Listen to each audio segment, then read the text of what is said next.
This episode is brought to you by Indeed. We're driven by the search for better, but when it comes to hiring, the best way to search for a candidate isn't to search at all.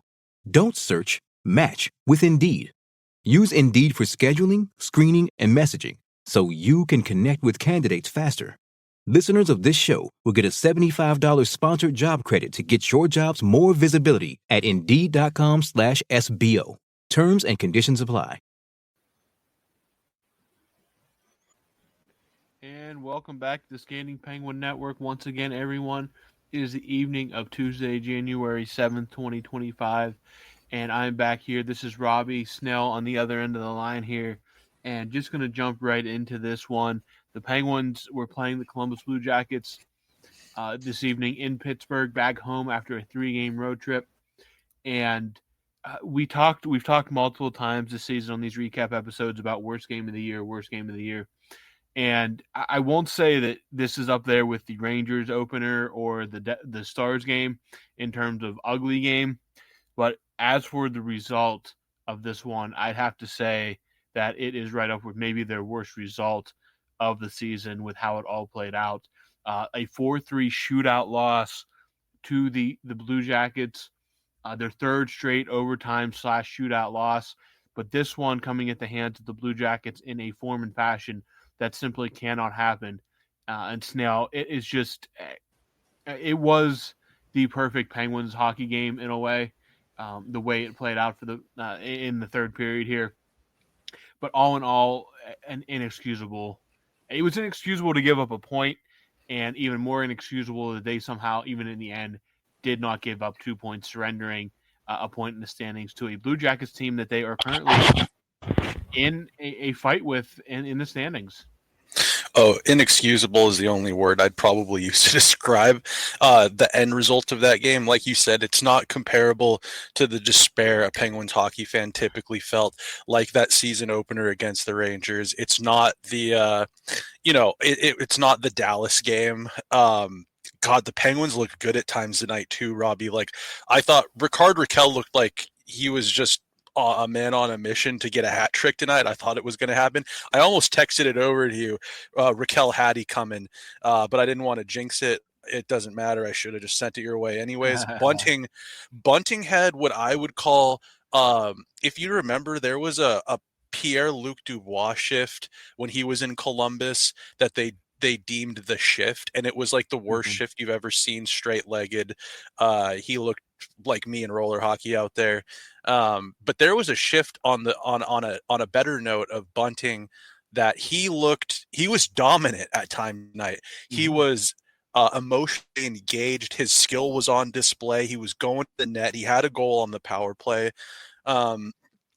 Eric, you don't want to waste a night like tonight where Erik Karlsson was on the right side of the puck most of the time, doing Erik Karlsson things, dancing out there. But they squandered it in very much like Penguins fashion, 2024, 2025 Penguins fashion. It just seems, how many times have we seen that, the Penguins, they gave that second goal. So the Columbus, they closed that gap from 2-1 goals, 1 goal difference. And then Blake Lizotte in his own end behind Merzlikins gets a penalty that, I don't know, ticky-tacky, they put the whistles away for the most part. It could have gone the other way with Noel Acciari getting high-sticked in the face-off dot at one point. I just thought, when I saw that penalty, I was like, they're going to tie this game up. Like, it's crumbling. It's a typical Penguins soiling of a lead.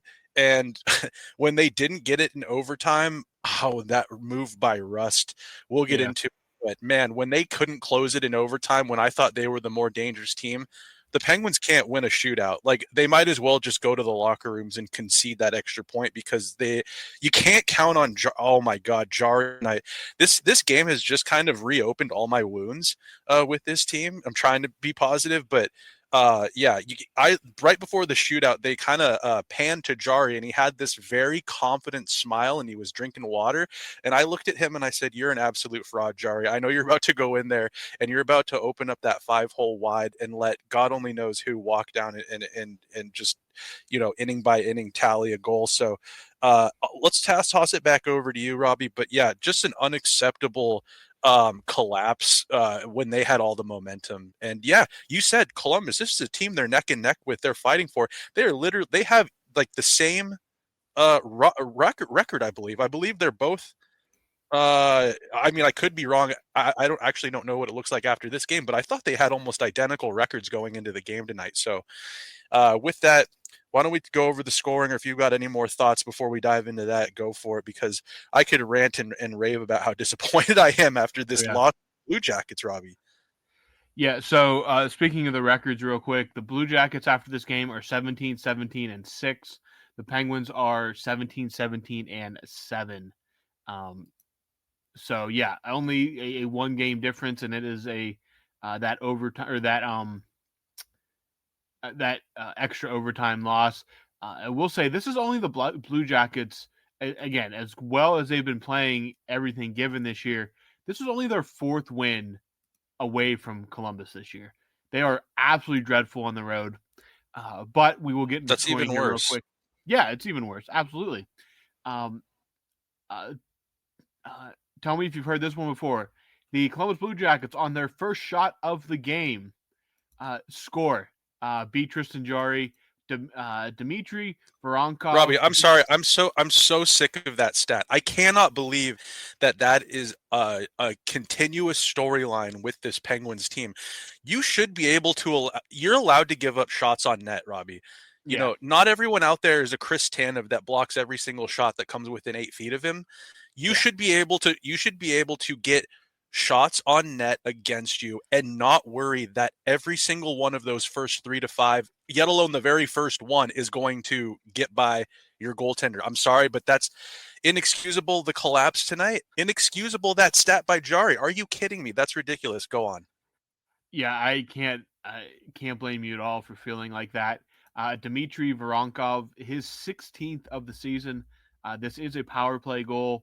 It is 1-0, just 3 minutes into the game, and it remains that way for the rest of the first period. Early in the second, Michael Bunting, the power play master, gets his 13th of the year.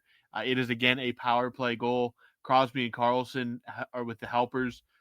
It is 1-1, and that's how the game remained until early in the third period, where our buddy Snail's in-season champion, maybe the MVP of this team right now. Ricard Raquel gets his 19th of the year. Carlson and Grzelcyk get the assist here. It's 2-1 early. You're feeling pretty good at this point. They finally get that lead, and they extend that lead again. Ricard Raquel off some incredible work by Sidney Crosby at 10:09, his 20th. He is the first Penguin to 20 goals this season. Just on an absolute heater right now. An assist from Crosby, as I said. It's 3-1 with half a period to play.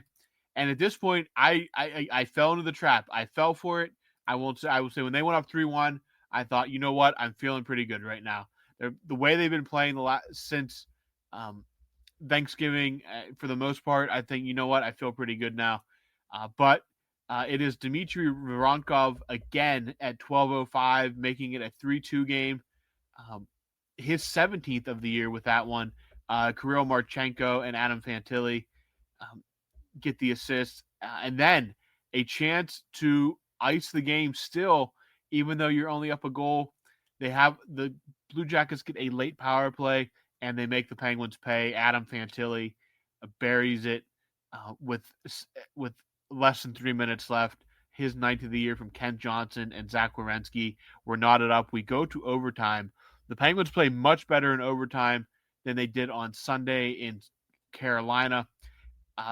Elvis, or wait, what's his name? Is it Elvis? Elvis, Elvis Merzlikins robbed Crosby and Russ late in the period to keep them off the board. And then the Blue Jackets scored 2 of 3 in the shootout, while the Penguins go 0 for 2. Ken Johnson, Kirill Marchenko get on, beat Jarry, and Columbus gets the extra point with the shootout victory. And like a game that we said they needed to just on Sunday we just said they needed to in this game. You were 8 minutes away from a big win, a win you needed to have, and you just completely melt down. I'm done. I think I'm done with Jari. I think I'm just out.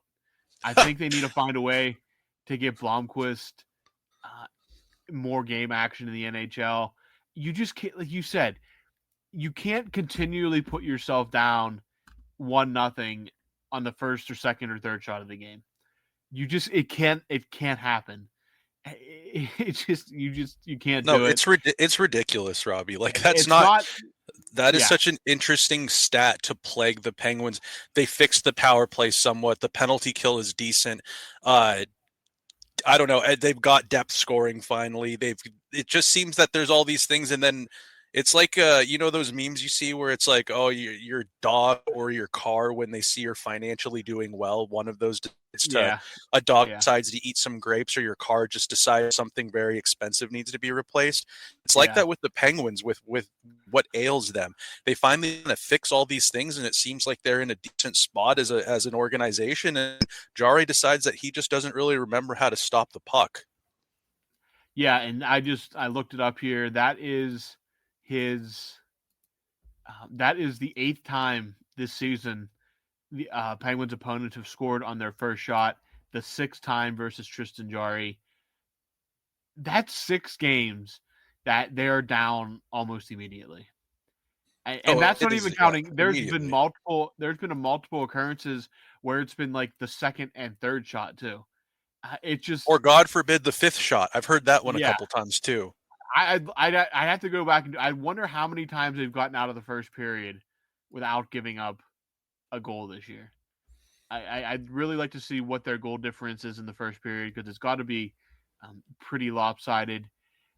I just don't, at this point, I just think you got to make a move, a goaltender.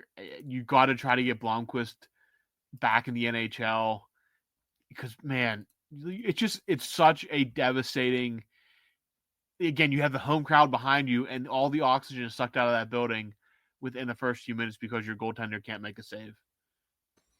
No, and he can't do it then. And God forbid this team, they dig themselves out of this hole and they get to overtime, and then they get to a shootout, and he can't stop.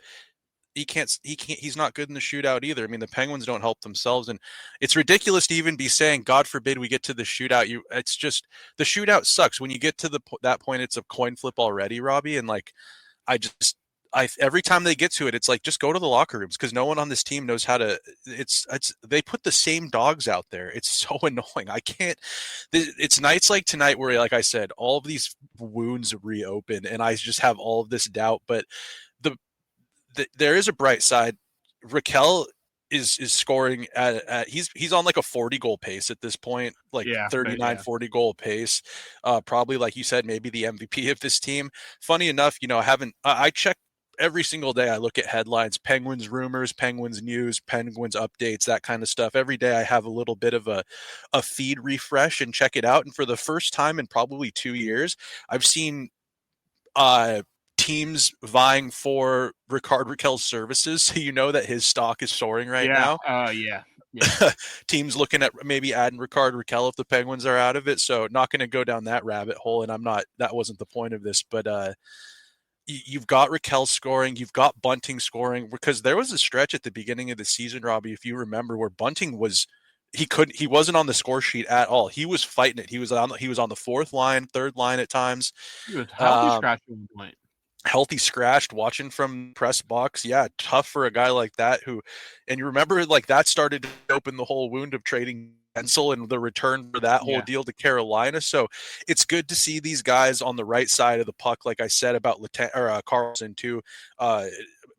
Ultimately, though, it sucks because it's just a wasted effort. But man, yeah, if you get a goal, if you get a save once or twice this game, some of those goals that they shot weren't like, it's not off as 101 mile an hour, like unbeatable shot. I mean, if you think you can get a save on a couple of those, probably walking away with 2 points, sending Columbus in with the tail between their legs, but not the case, and it's extremely frustrating. And I feel like at times always got to be a whipping boy or whatever. But in this case, over the past couple of games, I swear it's got to be goaltending, is it not? Has that been? It's what ails them. Yeah, it always ails them. It's ailed them all season. It's ailed them for the past few years. It's not just obviously this season. And man, it's just tired, man. I'm just tired. Yeah. Like it just feels like we record parts of these episodes the same. We're saying the same thing every night. And I think that's a sign of a team that's just not very good, is when you're saying the same things night in and night out.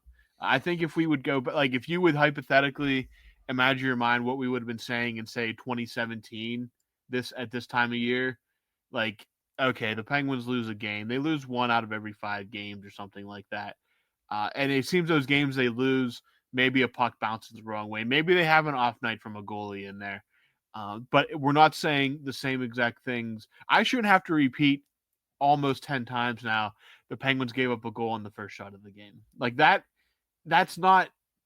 I'd like to see what they have to be leading. Who has that ever happened to? Also, like, do you remember a team, even bad teams, the last decade, Robbie? Like, have you remembered a team where you have Craig Button, or God forbid, I don't know, just name an analyst. This team gets scored on the first shot. Like, that's just I've never heard that happen before. I just don't like. They have to lead the league in that. Like, there's no way there's any other team. They got to be close to like I don't know. Again, I'm sure somebody's tracked that, and there's probably a record somewhere of that. Who's done that the most? Who's given up the first goal on the first shot the most times? That's a good question. That's a trivia question. But like you're getting paid $5 million a year. Like, if this was, I wouldn't even feel bad if this was like Joel Blomqvist. Like, I mean, yeah, it'd be inexcusable as a pro goalie, but there's a big difference between making $800,000 a year and $5 million. Robbie, he's being paid to keep this team in contention with that contract. Yeah. You are being paid to be a brick wall at times. And yeah, in his perspective, sure, like you can only do so much tender when you have a team in front of you that really how they play in front of you really can determine what kind of night you're going to have, and that doesn't go like that goes without saying. Like, I'm aware of that, but at the same time, it's not like they're giving up. It's not like they're just peppering him and one sneaks by. It's like it's odd stuff, and yeah, he's probably got some sort of record. I'm sure it's a trivia question stat that in 20 years someone will ask at a NHL bar trivia one day, and it's like who let in the most shots on the first. Who let in the most goals on the first shots a game, and they're like, oh, Tristan Jarry, 2024-2025 Penguins. Yeah, I'm just beyond frustrated at this point, I think, and it's repeat. Like, we sit down here every night or after every game almost, and it's just the same stuff. And it felt good there. Like, I felt really good from Thanksgiving to Christmas. Like, look how great we felt. They were 9-3-1. Right, and they're still in the playoff picture. That's what's even more frustrating. A part of me is like, man, I wish they wouldn't have given us this hope, because now it just gets more frustrating. It was great to talk about more wins than losses. The Penguins are playing great, but you have guys out there busting their butt every night. Crosby's playing out of his mind right now. Rickard Rakell, I mean, even by Snail's expectations, is playing far beyond what. I mean, if he stays at this pace, he's going to shatter even what Snail predicted for him at the beginning of the season in terms of goals. Michael Bunting, the dude just shows up night in and night out. He has softened the blow of that Gensel trade tenfold almost. He is the perfect player for what this team needs. Brian Rust is just Brian Rust. He shows up, Mr. Consistent. He loves the crest of that jersey so much. The last thing you want to hear when you need your auto insurance most is a robot with countless irrelevant menu options. Which is why with USAA Auto Insurance, you'll get great service that is easy and reliable, all at the touch of a button. Get a quote today. Restrictions apply. USAA. He just performs. It's just really frustrating when some guys aren't carrying their weight. And again, this roster is not nearly, in my opinion at least, is not as bad as the past 2 years. There is signs of life in this roster. It's just when you get this goaltending, it's hard for a really good team to overcome goaltending this bad. It's even harder for a team that, okay, they have a decent lineup, a decent roster, but they're still mediocre, mid. They're mid at best, and it just you cannot consistently overcome the goaltending like this. It's just a travesty and an affront to guys like Raquel, Crosby, Rust, who show up night in and night out are trying to keep the team afloat. Oh, and Robbie, you said it like right off the bat with your statement. Like you're wasting effort from guys that get up and put on their work boots, and like I when the Penguins were struggling, I said that it sucks because sometimes it feels like the Penguins are the hardest working team. They forecheck, they hang on to pucks, spend time in the other zone, cycling, getting shots on net. The puck goes the other way one time, and then they get a goal. Like it's they exhaust a ton of effort every single game. It seems been keeping them in games. If this was the Penguins pre-Thanksgiving, they're not getting to overtime on it. They're getting no points, and they're actually picking up some points. What I have for this, and like you said too, between Thanksgiving and Christmas, you're looking at a team that's that they've got playoff hopes in their eyes. Right now, if they weather, if these games that they've squandered due to whatever is goaling not being able to score enough, and still manage to get points, is there another level down the road in game 52 or 62 where they can turn a corner and actually surmount what's been them? I don't know. We'll have to see. We'll figure that out or not. But one thing that has to change if that's the case is goaltending. I don't know what you do with Jari. I mean, the extremes are like Dubas has thought of it all. I mean, it's his job to think about these options, and it'll be interesting to see. But if not soon, when? Well, like you can't keep Jari for 2 more years. You can't. Yeah. I would be in favor of a buyout at some point. Make him a $3 million goaltender if you have to, and pay his salary to play for another team is where I'm at. Need to get Blomqvist and Ned's contracts with what you're paying them for the duration of entry level contract with Ned or with Yoel Blomqvist, and with Ned's very team friendly, good backup money type Casey DeSmith contract. If you got to tack a couple million from Jari's current contract onto your salary or your payroll for him to play on another team, I think you can afford it, honestly. And even getting back to like Nedeljkovic and the goaltending situation, there's a factor here we're not talking about. Listen, if you want Joel Blomqvist to get as many reps as possible, why is Philip Larson not in the NHL? Like, I'm going to bring this up today. That is a spicy meatball, and I'm glad you brought that up because I think it's time to start peeling back the layers on the wealth of goaltending riches that are in the minor leagues right now, marinating like a fine stew. Again, and I'll say like Mershov is probably not ready for the NHL at this point. Obviously, he's probably way too good for the ECHL. If we're being honest, he's probably way too good for that. And the logjam there currently just has him in that position. But why, like, if you could find a way to get Nedeljkovic and maybe not both, because I don't know if you want to just completely wipe out your AHL goaltending and send it to the NHL. But if you can find a way to get Jari moved, even if you have to eat money for the rest of this season and maybe next season or something like that, get Blomqvist and Murashov in the AHL, get Larson to the NHL, and then figure it out from there. At this point, I'm willing to try anything in goal. But yeah, something's got to change. Something's got to give. It's just every time the puck drops, I'm just like nervous for like the first 3 shots. Are they going to get a save? I don't know. And it just feels like, you have no confidence in the goaltending. Bad. Just bad. And I think you got to finally find a way, work some magic, get some bodies moved, and kind of just refresh that goaltending room sooner rather than later. They need to exercise the stench that Jari and at times Nedeljkovic too. I mean, I'll always have special place in my heart and what he did for this team down that stretch last year when he was Absolutely. we'll never forget that. And I still think Ned can be a decent backup. Like, I don't really feel horrible when Ned's in net or anything like that, but this Philip Larson, he's this was the report I read, I believe, late last night, maybe the night before. Philip Larson shuts out the Wolfpack 5-0, and I believe he's tied for most what was it?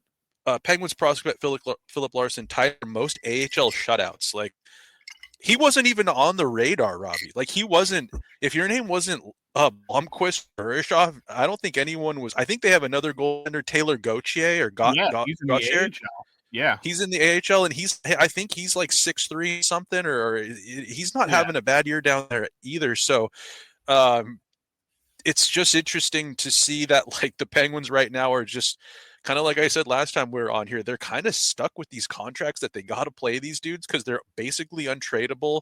It's a lot of money to buy out, but they've got some players in the minors that I think could really help them. I wanted to piggyback off what you said too regarding Mershov. He's too good for the ECHL. Yeah. He's too good to be. He's too good to be playing in Wheeling, West Virginia. I'm sure it's fun for him. Maybe it's good for him. Maybe he'll look on that later in his career and think good time. But I mean, he was a KHL goaltender. Like, the KHL players would just absolutely blow out an ECHL team. Like, I mean, the KHL is probably what, the third best league in the world. Probably at least a top 5 league in the world, depending on the strength of, like, your Swedish, like, or what the strength is year in and year out of like your Swedish and Finnish leagues and stuff like that. But I mean, there's guys in the KHL that could easily be playing in the NHL if it weren't for a bunch of other issues that stuff that might not even have to do with hockey. That you can figure out on your own. Exactly. Like, what's his face, if he wasn't a bozo and beat his girlfriend, the kid played for the Kings, that defenseman that played for the Kings. Vladislav Voinov. Yeah, Voinov. I mean, he won 2 Stanley Cups. I mean, again, there's talent. He was a rock star. He was a great player. Yeah, until he decided that. Yeah. Anyway, but yeah, I mean, Mershov has played professional hockey at a very high level before. He's quite clearly at a level above what you're seeing as a run-of-the-mill ECHL goaltender. At this point, he's not really developing anymore in the ECHL, except for staying warm. He's just dominating. Yeah, I mean, he had. I don't know what. I haven't looked at the updated numbers, but he had 12 wins in a row at one point. Like that's not something an a regular ECHL goaltender pulls off. But no, I hope at some point we can record an episode where it's not 90% yelling about the goaltending. But that's kind of what it's turned into. He's at 13 wins in a row as of 4 days ago. Insane. Like, that's like at any level of hockey, that is kind of insane. Like, I would almost say that at those lower levels, because it'd be more chaotic games and less predictable, less professional. It's almost probably harder, like, at times, because you don't know whether to count on their defense. You don't know where some of those shots are going. Yeah, like, guys are out of position more often. They fumble the puck more, turn the puck over more. The boards are inconsistent. The ice is inconsistent. You just never know what you're going to get at that level. So big ups to Sergei Murashov for doing that. That is pretty crazy. But he's 14-2 on the season with a .927 save percentage and a 2.24 goals against average. That's just absolutely bonkers for a kid that's never played on North American ice before, like September. That's pretty impressive. Hopefully, we get to see more of him in Columbus here, or Wilkes-Barre here. Definitely not in Columbus. Hopefully, no. He's never in Columbus unless he's shutting them out. But yeah, he's let's see. He hasn't lost a game since November 1st, and he made 31 stops in his last win to solidify that 13th in a row. Just an insane stat, just insane, like, pro hockey stat, honestly. Good for Murashov. That Philip Larson, why not just, I mean, would Jari have to go? I think I asked you this last happened. Jari have to go through waivers? Oh yeah. No, yes. If he No, was, if or would he not because of his contract? no, he'd have to go through waivers. He was sent down on an emergency basis early in the Oh, season. conditioning stint, Yeah, right? he'd have to go through. Yeah, he'd have to go through actual waivers to get fully sent down. Kind of like That Puljujarvi. Trouba. Yeah, Oh, Puljujarvi. I was going to say, is it going to be like that Trouba deal where, not that I'm saying this, I'll get to my point in a second, but yeah, if you try to send Jari down, he might have some sort of no move clause, but he can get picked up on waivers. Yeah. I'd send him through and see what Philip Larson looks like in the NHL just for, I don't know, like, why not at this point? Because these last few games, yeah, you get a point, but if you're Dubas, you can't be happy with the outcomes of No, these. you need not to. You had that game wrapped up tonight. You have to see out 2 points in regulation. But speaking of Jesse Puljujarvi, Yep, back in our the boy lineup. was back. Back in the lineup after being sent down, went through waivers, nobody claimed him. He is back in the lineup tonight. He has a shot on goal, 13:37 of ice time, 19 shifts. I mean, that's really all. He didn't get killed. He was fine, unnoticeable, I guess, which is He didn't look out of place. I was yeah. watching him. Yeah. All in all, I think a pretty solid comeback effort for Jari tonight. So yeah, take that, and hopefully he gets some more Hopefully, chances. this didn't piss off Sullivan with whatever it was he was doing that none of us were noticing. We always thought he looked great. For some reason, good enough for Sullivan's lineup, and he's got characters that, you know, they're great in every. Some of these guys, I'm not mad. Nieta growing on me a little bit. He seems to be able to make a veteran play on the fourth line. Don't hate it. But yeah, I hope to see Puljujarvi continue to get looks, and one of the reasons why he's getting looks is because Tomasino is out, but also co-captain, longtime assistant captain or whatever, future Hall of Famer Evgeny Malkin out of the lineup tonight. Robbie, do you know that it's been 209 games since he's missed a game? Oh, really? Yeah. Wow. Yeah, I mean, yeah, I guess he did play 2 years. He had 2 full 82-game seasons, and tonight would have been his first, and he played every game this season until tonight. So 209 consecutive games for Malkin, who came off that knee surgery. And Malkin, you know, not that he's injury prone, but he'll miss games. He'll miss games every now and again, and that's a pretty good stretch. What is he? 37? Might be 37 at this point. Yes, 37. Yep. But you know, I think something. I'm not surprised that because I feel like Malkin's really kind of slowed down the last few games. I thought he didn't look good at all the last game he played, to be honest. Just not really making anything happen. And who knows how hurt he was coming into this injury? He could have been banged up prior. So good to get him a little night off, and hopefully he comes back better whenever he's healthy again. Agreed. Yeah, because we need him firing on all cylinders, or at least 7 out of 10 cylinders for the rest of the season. If the Penguins, they need that offense from him, man. I think there was a statistic I saw coming into this season that over the last year, he was the best point producing second line center behind a number of characters. They're escaping me now, but I know Vincent Trocheck was on that list. Mm-hmm. And he was the only second line center out of the ones listed that didn't make the playoffs that year.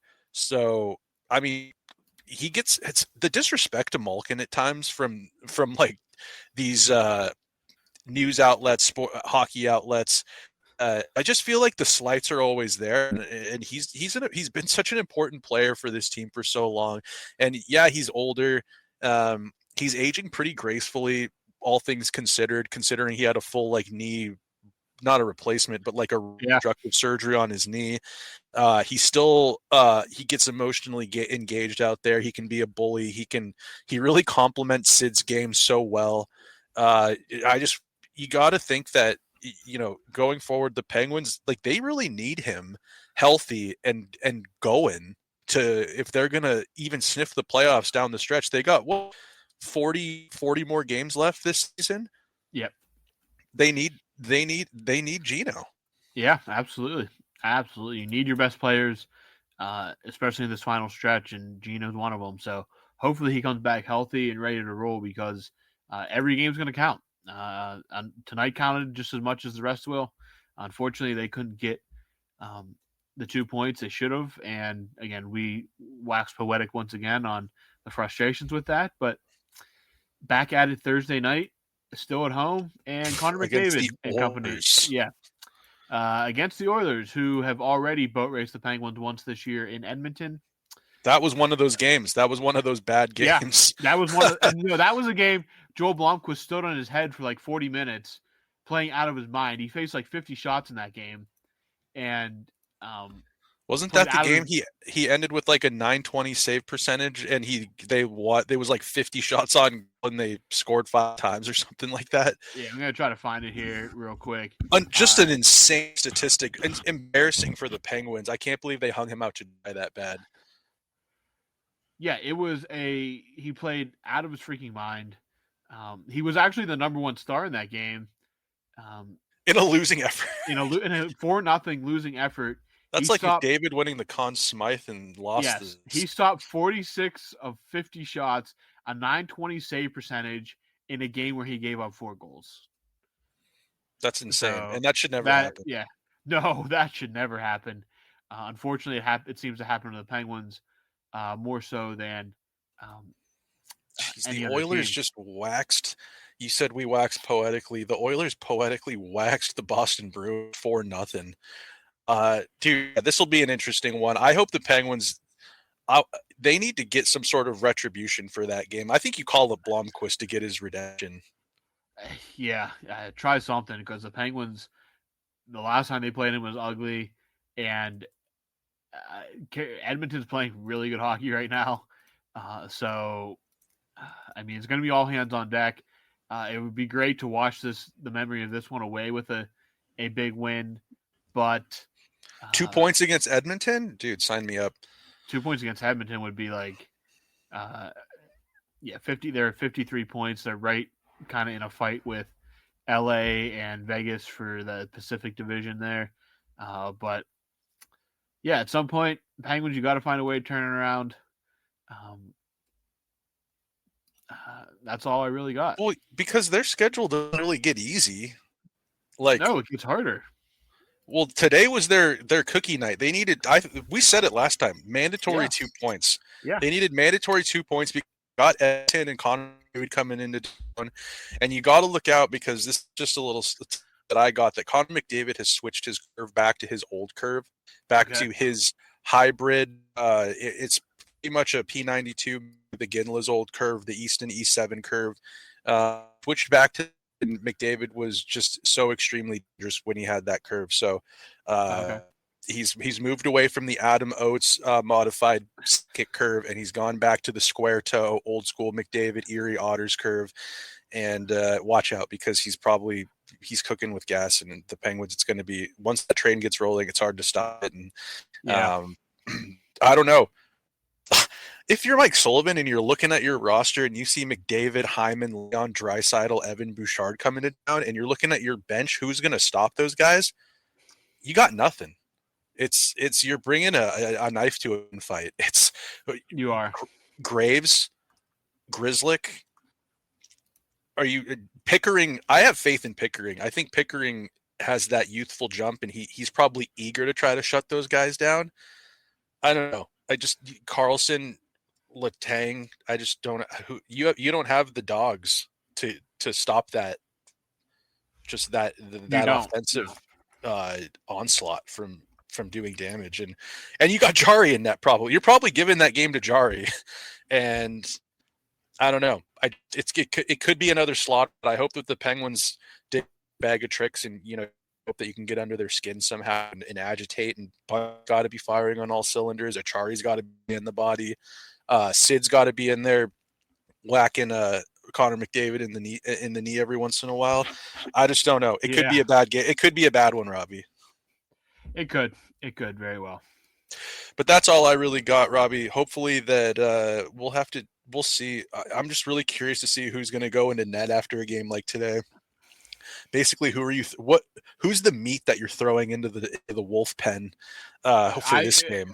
I would not be shocked if it's Nedeljkovic, because it sounds like Sullivan was not happy with Jari after this game. Oh, are there quotes? Yeah, he said they asked Mike Sullivan about Tristan Jari, and he said, "I think he's capable of more." If I can just Sullivan's face say that he always gives those little. He looks down and he kind of purses his lips, and then he looks. Yeah, goes, I think he could have done more. He's pissed. Yeah. Oh boy, if you're Jari, how do you go look your teammates in the face sometimes? Like, I'm not even trying to just pile on the guy, but we've all been a part of sports teams where if you're the one that really, really screws up, and you got dudes giving all those efforts, and you're the reason why you pretty much lose. I don't know. It's got to be awkward at times in that locker room. Oh, absolutely awkward. Well, let's move on from this one. They got to pick themselves up by the bootstraps and get ready, because it's going to be an onslaught from the Oilers. They smell blood. They're on a road trip right now. You think that they're not worried about get a point out of this game. They're thinking 2 points every single night. Every night's a cookie night for them, unless they're playing one of the few out east. I mean, they just dismantled Boston. They're looking at the Penguins like they're smelling blood. So let's we'll be back to cover that one. That one's it's every other day, right? The schedule, right? Yep. Well, back to back on Saturday and Sunday. Oh boy, that's all I got, Robbie. All right. So for the Penguins are 4-3 shootout losers to the Columbus Blue Jackets. On this evening, it's January the 7th. The Penguins' next action is January 9th, Thursday night. Edmonton is in Pittsburgh for a Crosby-McDavid matchup, so there'll be a lot of hype around that. But until then, we will be back to recap that game, as always. So for Snail, I'm Robbie. We will talk to you guys on Thursday night.